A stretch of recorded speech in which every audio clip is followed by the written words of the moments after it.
This question tests the understanding of cost accumulation systems, specifically choosing the most appropriate system based on the nature of production. Key principle. The choice of costing system depends on whether the company produces unique, customized products, use job order costing mass, homogeneous products, use process costing. In this scenario, the company produces specialty advertising items. Each item is customized. Production is based on specific customer requirements.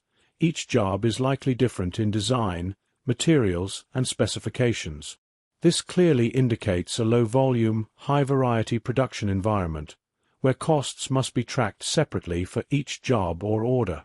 Therefore, the correct system must allow tracking costs by individual customer order, accumulating direct materials, direct labor, and overhead per job. Actual costing. Incorrect. Actual costing refers to the method of measuring costs using actual rates, not a system for accumulating costs by product type. B. Job order costing. Correct. This system is designed for customized, unique products where costs are accumulated separately for each job or customer order. It is ideal for specialty advertising items. C. Life cycle costing. Incorrect. Life cycle costing tracks costs over a product's entire life, development to disposal, not a method for assigning production costs. D. Process costing.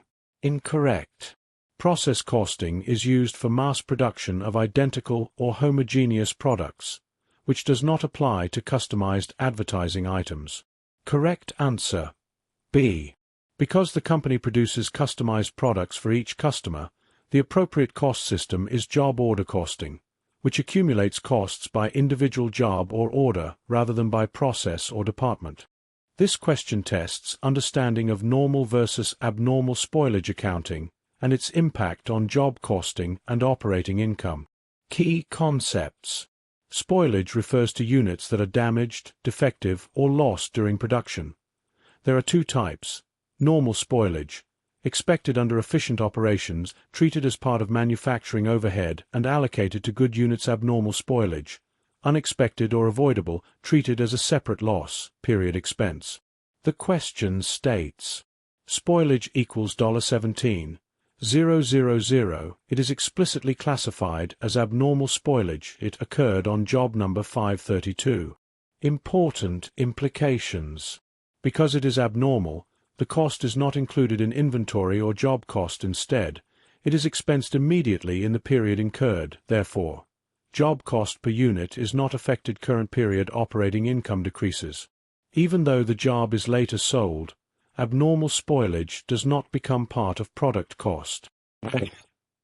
Increase/no effect. Incorrect. Abnormal spoilage is not included in job cost, so unit manufacturing cost does not increase, and operating income is affected. B. Increase/decrease. Incorrect. Unit manufacturing cost does not increase because abnormal spoilage is expensed separately, not assigned to the job. C. No effect/decrease. Correct. Abnormal spoilage does not affect job cost per unitus recorded as a loss in the period, reducing operating income. D. No effect/not enough information. Incorrect. We already know spoilage is abnormal, so its accounting treatment is clear. Correct answer. C. Abnormal spoilage is treated as a period loss, meaning it reduces operating income but does not affect the manufacturing cost of job number 532. This question tests the theoretical treatment of spoilage in a job order costing system, focusing on the distinction between normal spoilage and abnormal spoilage. Key concepts. Normal spoilage, expected under efficient operating conditions, inevitable in production, treated as a product cost. Its cost is assigned to good units produced, absorbed into manufacturing cost. Abnormal spoilage, unexpected and avoidable, e.g., inefficiency, machine breakdowns beyond normal expectations, treated as a period cost, loss. charged to a separate loss or expense account not included in inventory or product cost. The key theoretical principle is normal spoilage equals part of production cost, abnormal spoilage equals period loss. Therefore, the correct answer must reflect normal spoilage assigned to good units, abnormal spoilage expensed separately. Both normal and abnormal spoilage cost should be charged to a separate expense account.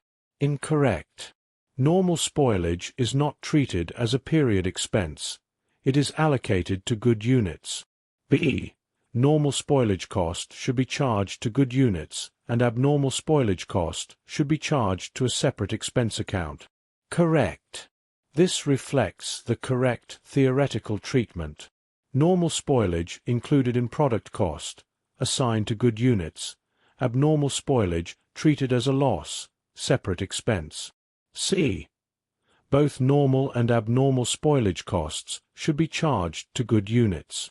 Incorrect. Abnormal spoilage should not be included in product cost. It must be expensed separately. D. Normal spoilage costs should be charged to a separate expense account, and abnormal spoilage cost should be charged to good units. Incorrect. This reverses the correct treatment. Correct answer B. In job order costing, normal spoilage is absorbed into product costs, while abnormal spoilage is treated as a period expense, ensuring accurate product costing and proper performance evaluation.